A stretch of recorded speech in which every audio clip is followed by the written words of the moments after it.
So welcome class to 2.3. We're going to be solving polynomial equations now. First, before we do that, we have to go over what a polynomial equation is. And the fact that it says equation is basically just a set of polynomial terms that are set equal to another. So here's an example where you have that equal sign, you have polynomial terms, and again, if you wanted to solve this, you can move these terms to the other side. It would equal 0, and then you'd be going on the route that we've been talking about. Same thing here. You have polynomials with an equal sign. So to start, you're going to have to solve these two. And in order to solve them, because they equal 0, you're trying to figure out what each factor is equal to. So for this one below, it's pretty simple. You just move the 5 to the other side, so x equals -5. And in this case, we've seen this before as well. You just set each bracket equal to 0. So try this, and you can check after you're done hitting pause. So you can check those answers. Here we had to do one extra step and we had to factor, but these ones we simply just had to set equal to 0 and solve. So this basically just goes over how we're going to do this. When you're trying to solve for an equation by setting equal to 0, what this is doing is this is finding the real roots or the x-intercepts for your graph. So once you set it equals 0, you just do the steps that we did on the previous slide. In order to find these zeros, sometimes the equation will be in standard form, and you need to get this factored first, and then equate it equal to 0, and then you'll be able to solve again like we did on the previous slide. If the equation is not factorable, you can either look at the graph using technology, but other than that, you'd again be having technology. So now we're going to go on to the first step of factoring. And the first step of factoring is always to do a common factor first. So in this question, what is common between these two things? Well, an x is common. So you're going to factor that x out, and then you are left with x squared minus 4 equals 0. And if you keep going, you're going to have x and then x minus 2, x plus 2, and this is still equal to 0. And then you have this x equals 0, and this x equals 2, and this x equals -2. And you can check these from taking these values, substituting them back in for x, and make sure left side equals right side. And same with this one, so I'm going to hit pause, and then you can try it and check yourself.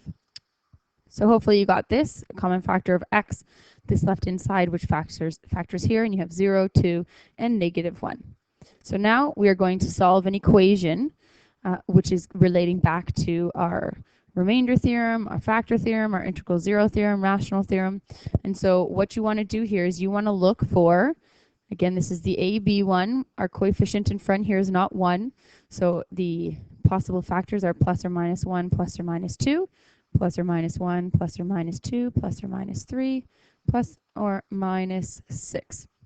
So possible factors could be like 6 over 2, or -6 over 2, or 2 over 2, or -3 over 2, or -3 over 1. You're taking one of these divided by one of these. So let's try a couple of those and hit pause, and then you can check back if you found a factor.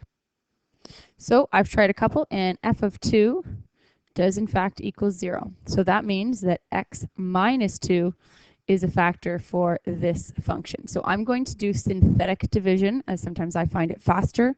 However, if you wanted to long division, that's fine too. So I have -2 in my box, and then we are subtracting, and you have 2, 3, -11, -6, and then we start going. We drop the 2, we multiply these two, it's -4. 3 minus -4 is 7. And then we do 7 here, that's -14. And here we have -11 plus that 14, which is 3. And then there's -6 and 0. So we have x minus 2. And then we have 2, 1 degree less squared, plus 7x plus 3 equals 0, because we're trying to solve this. So we didn't finish solving, we have to keep going. And so this part here, I'm going to do a box method. So the first part is that multiply to get this one, 2x and x. And the last one is 2 here that multiply to get the positive 3. So I'm going to say 1 and 3. And if I cross multiply here, I get 6x plus x, which is 7x. And that's my middle term. So my factors now are x minus 2, 2x plus 1, x minus 3, again, equals 0. We're asked to solve this. So now we have it completely factored. X equals 2, x equals negative 1 over 2, and x equals 3. So anytime from the beginning, you could have subbed in any of these 3 numbers into your f, and they also would have got 0. So it doesn't matter which one you start with here. If you found a different one, that's A-okay. So this next one, you are going to have to look at in class, and again, this is only if you'd like to. In the textbook, there is an example on page 107, example 3, and this is an application question where you have to factor, and it's looking at volume. So if you want some practice on that, you can go there. There's this first part of this example where we have to explain why the polynomial has no real solution. So there's this big long explanation. If you'd like, you can write it down.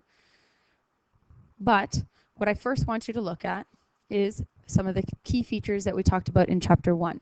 So we right now have an even function, and we have a positive leading coefficient. Now, we can see here that we also have a y-intercept of 132. So if we were to just image what a sketch would be, we know we have an intercept of here, and we know an even function with a positive leading coefficient is coming from quadrant 2 to quadrant 1. And so again, this is not the exact sketch, but you can see here that we are never, ever, ever going to touch this x-axis. And so just looking at some of the features that you can see, is there would be no point in trying to factor this because you will never find one. So now what we're going to do is we're going to try and find all the real and complex roots for this here. Now remember, again, we're going to be eventually trying to factor this because we're looking for the roots or the x-intercepts. Notice that there is a missing term, so we have to make sure we put in plus 0x. So I've tried a few, and f of 3 gives you 0. So that means x minus 3 is a factor. So in the box here, I have negative 3, and I'm going to subtract. And our terms are 1, 2, 0, negative 45. If you don't have this here, it will mess it up at the bottom as you'll be one term short. So we drop the 1, we multiply it, we have negative 3. We subtract, that gives us 5, and now we have negative 15. We go 0 minus negative 15 is 15, and multiply is negative 45, and is 0. So writing this out, we have x minus 3, and we have x squared plus 5x plus 15 equals 0. Now we have to factor this. Now, because I know how this is going to end up, again, you could try to factor and notice it's not going to work. But what we're going to do now is we're going to look at the quadratic formula. We have negative b plus or minus the square root of b squared minus 4ac. And if we substitute into this, we have 25 minus 4 times 1 times 15. What do you notice about the number under the root here? It's negative. Can we take the square root of a negative? We cannot. So that means that this here is not factorable. And what would it look like? In a graph, we know that we're hitting at x equals 3.